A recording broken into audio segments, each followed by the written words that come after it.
এই যুদ্ধে ইরান জয় হলে এই যুদ্ধে ইসলামের জয় হবে।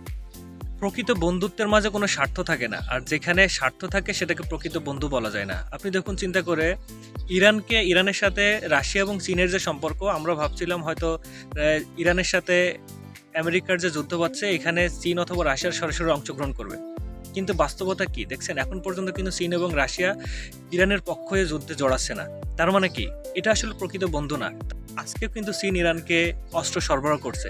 এটা কি বিনামূল্যে করছে? কখনোই না, টাকার বিনিময়ে করছে। রাশিয়াও এর আগে ইরানকে অস্ত্র সরবরাহ করছে টাকার বিনিময়ে। সুতরাং এটা স্বার্থের সম্পর্ক, এটাকে বন্ধু বলা যাবে না। বন্ধু তো সেই যখন আপনি বিপদে পড়বেন, আপনার হয়ে সে ঝাঁপিয়ে পড়বে, আপনার হয়ে সে যুদ্ধ করবে, এটাই না প্রকৃত বন্ধু। তো ইরানের সাথে রাশিয়া এবং চীনের যে সম্পর্কের বন্ধুর কথা বলে, আসলে এটা বন্ধুত্ব না, এটা স্বার্থের সম্পর্ক।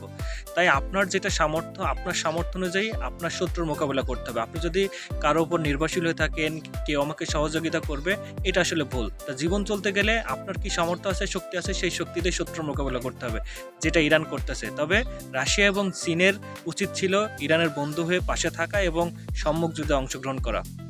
তারপরেও ইরানের জন্য আমরা আশাবাদী, ইরানের জন্য দোয়া করি। ইরান এই যুদ্ধে জয় হোক। এই যুদ্ধে ইরান জয় হলে এই যুদ্ধে ইসলামের জয় হবে।